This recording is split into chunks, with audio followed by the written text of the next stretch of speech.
In a climate-controlled gallery on the edge of the Giza Plateau, behind a sheet of anti-reflective glass, sits the most photographed object ever recovered from the ancient world. It is a human face made of gold, roughly 22.5 pounds of it. The eyes are quartz and obsidian. The headdress stripes are glass and lapis lazuli. The catalog number is JE60672.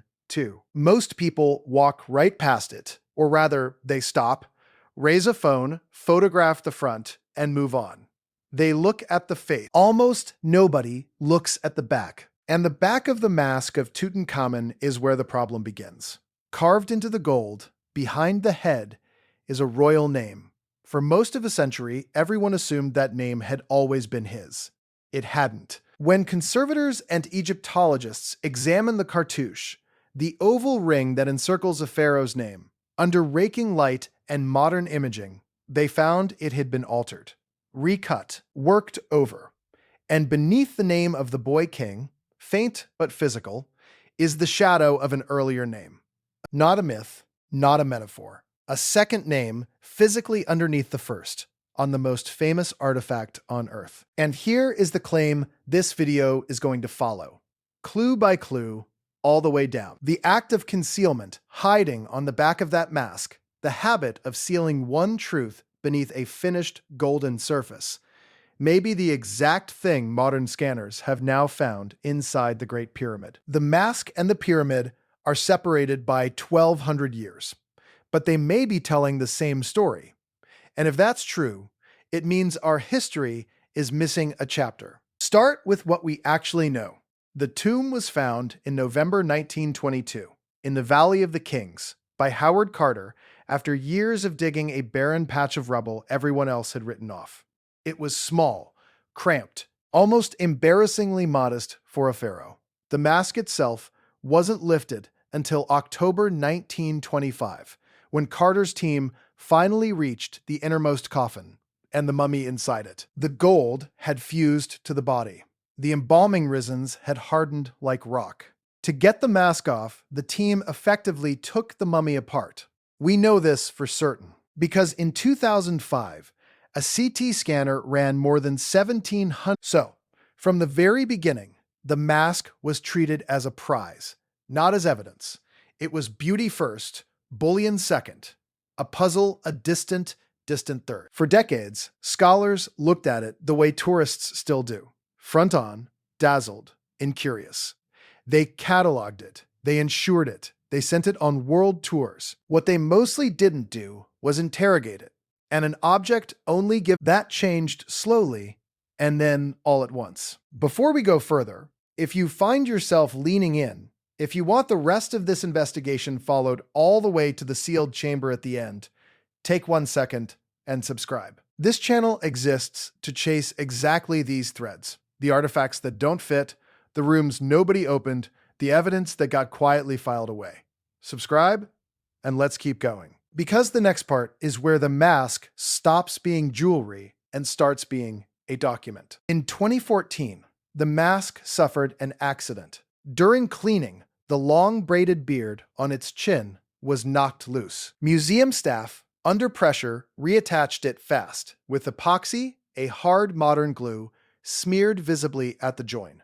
It was a small scandal. A team was later brought in to undo the damage and reattach the beard properly. But the accident did something nobody intended. It forced specialists to study the mask up close, in pieces, with instruments.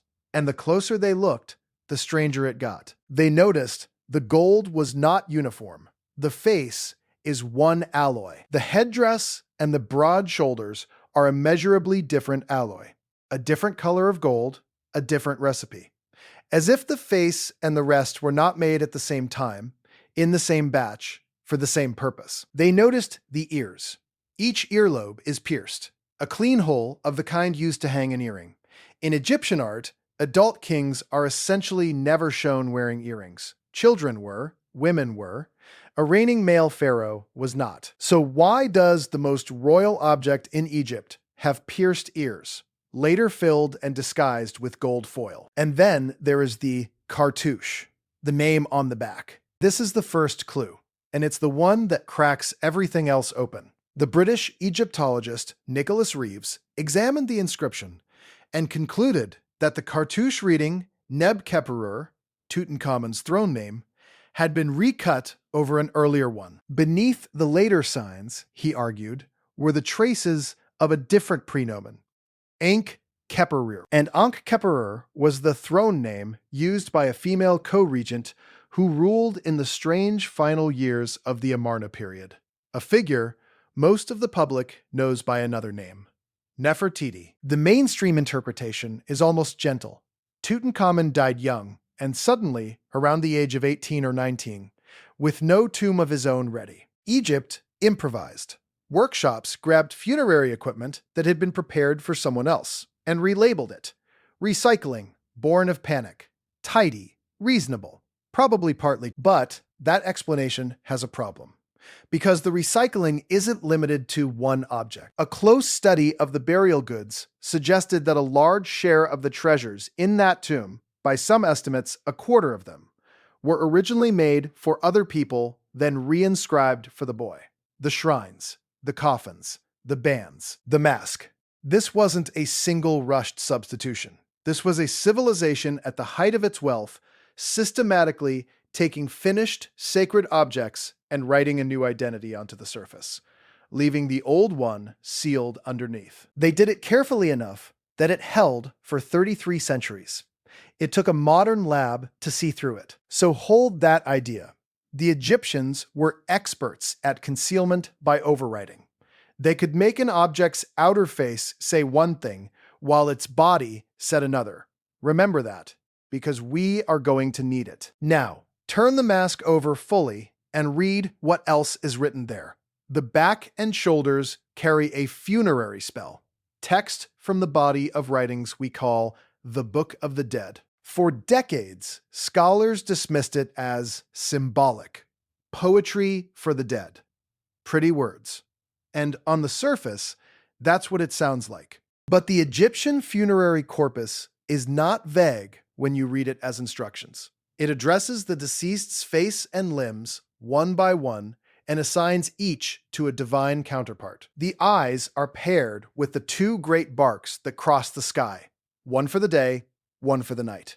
The figure is told it will join the imperishable ones. That phrase, the imperishable ones, was not loose mysticism. The Egyptians used it for a specific observable thing, the circumpolar stars, the stars that wheel around the celestial pole. Here's where it gets strange. To know which stars never set, you have to do real observational astronomy. You have to watch the night sky across a full cycle, track which points of light dip beneath the horizon and which don't. And you have to fix the location of the pole, the still point the whole sky turns around. The poetic text on the back of the mask is built on top of a hard astronomical fact. The Egyptians had identified true celestial north. They had a working model of the turning sky. They weren't guessing. They were recording. And that is the second clue. The mask doesn't just decorate a dead king. It places him into a sky the Egyptians had measured. The language is mythological. The knowledge underneath it is technical. And the moment you accept that the Egyptians of Tutankhamen's era were operating with precise sky knowledge, a much older question reopens. Because there is one structure on that same plateau whose builders proved, beyond any argument, that they had mastered exactly this. But first, the third clue. And the third clue is a knife. When Carter unwrapped the mummy, he found a dagger laid against the king's thigh. The handle is gold, the sheath is gold, the blade is iron. And in 1325 BC, iron should not have looked like that. This was the Bronze Age. Smelted iron was rare, difficult, barely existent in Egypt.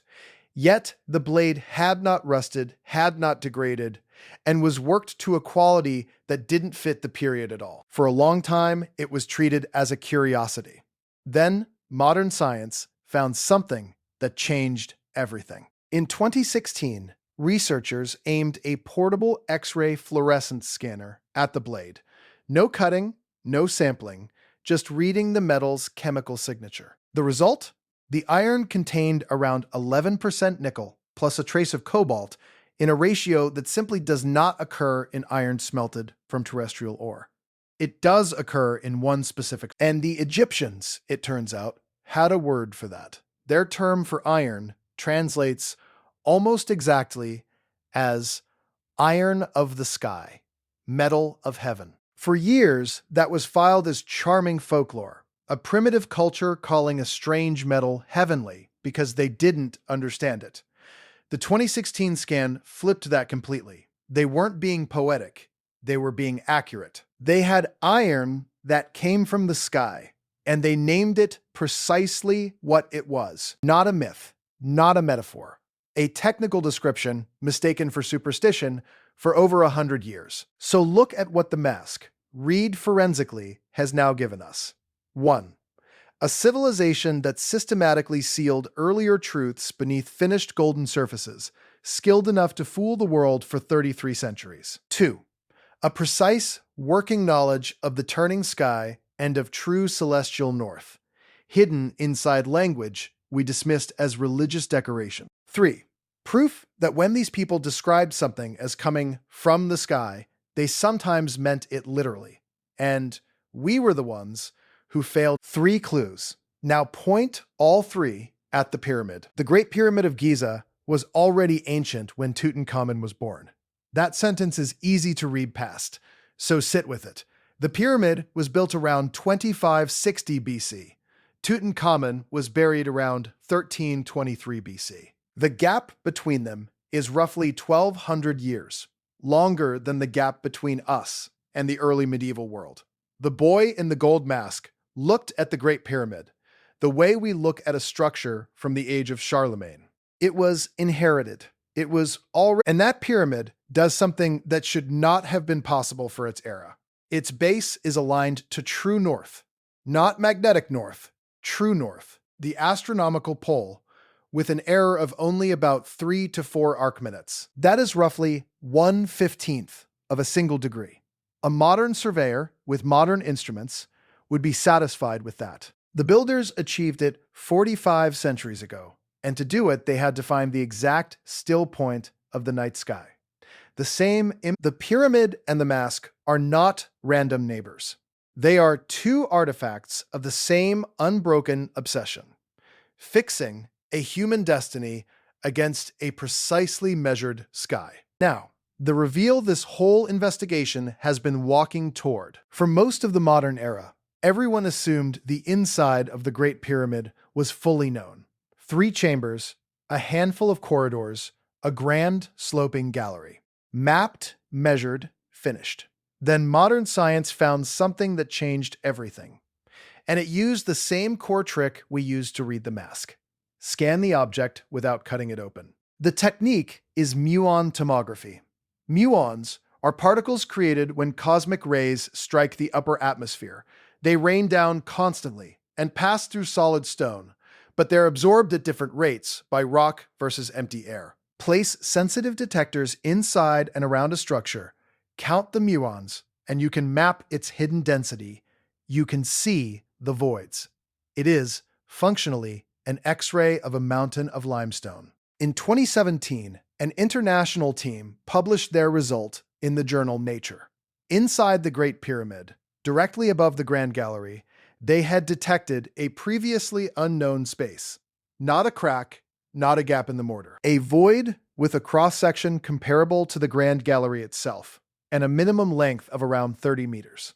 They called it, plainly, the Big Void. It was confirmed by 3 separate detector technologies and 3 independent analyses. Then, in 2023, the same project precisely mapped a second hit, a 30-meter room with no known doorway, no corridor leading to it, no recorded entrance, sealed inside the most studied building on the planet, and we only found it because particles from deep space passed through the stone and told us it was there. It was sealed, it was mapped, and then it disappeared. Not from the rock, but from the conversation. Because here is what happened next. No one has been inside the Big Void.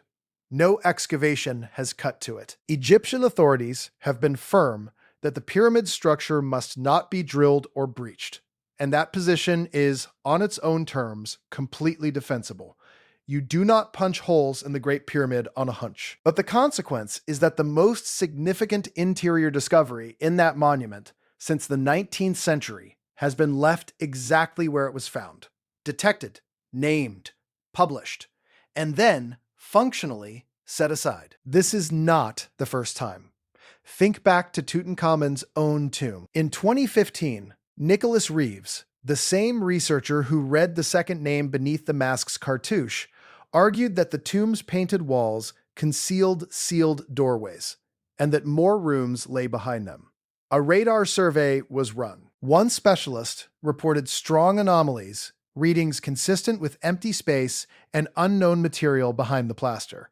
The find made global headlines. And then later surveys by other teams with other equipment came back and reported nothing. The datasets did not agree. They were never fully reconciled in public. The authorities concluded the matter was closed. Reeves's hidden rooms quietly left the news cycle. The official explanation left gaps, and the gaps simply stopped being discussed. A pattern starts to show itself. Scan finds anomaly. Anomaly is announced. Anomaly is disputed. Anomaly is shelved. The stone keeps it secret, and the institution moves on. Not necessarily a conspiracy, but not curiosity either. Now, does any of this prove the most extreme version of the story, that the Big Void is a hidden treasure chamber, or a vault of lost knowledge, or proof of some forgotten advanced civilization? No, it does not. And honesty is what separates an investigation from a fantasy. So let's slow down and be fair to the ordinary explanation. The grounded reading of the mask is straightforward. Tutankhamun died young and unprepared.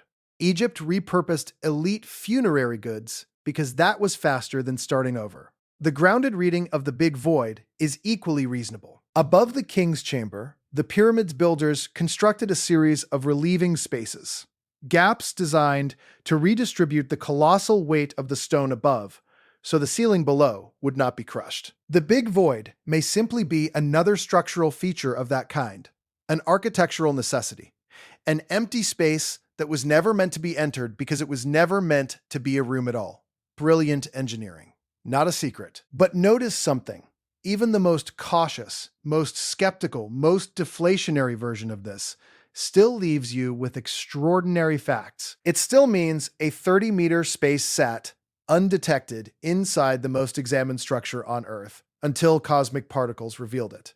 It still means the builders were managing forces and geometry at a scale we are only now able to image. And the mask still carries another ruler's name sealed beneath the boy kings.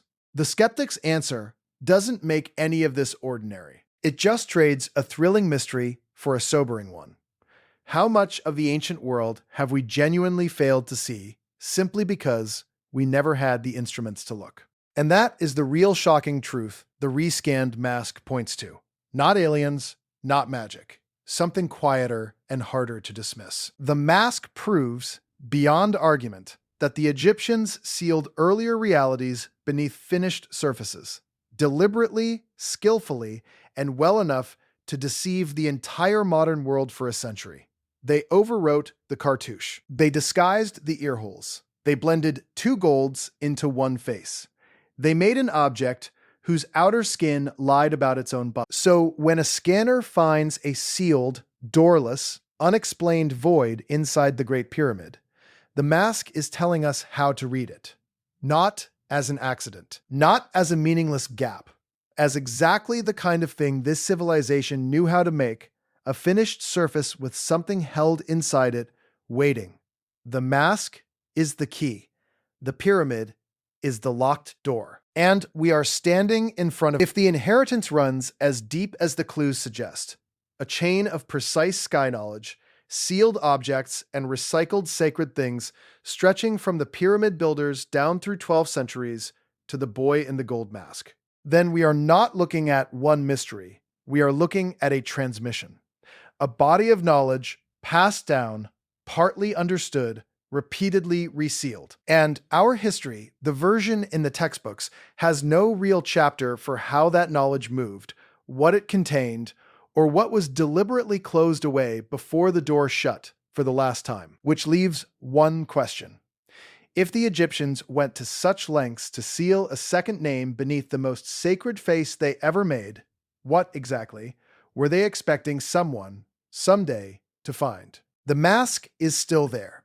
Tonight, behind the glass, near the plateau where the pyramids still hold their unentered room, it is still wearing a borrowed name over a hidden one. The big void is still sealed. No light has reached it in 45 centuries. The radar anomalies are still unexplained, still filed away, still waiting. Everything in this story was sealed, was mapped, and we have the scanners, we have the proof that something is in there. All that's missing is the decision to look. If you want to follow that door, if you want to see what happened the last time a team did get inside a sealed Egyptian chamber that experts swore was empty, watch the investigation on screen now, because that one wasn't empty either.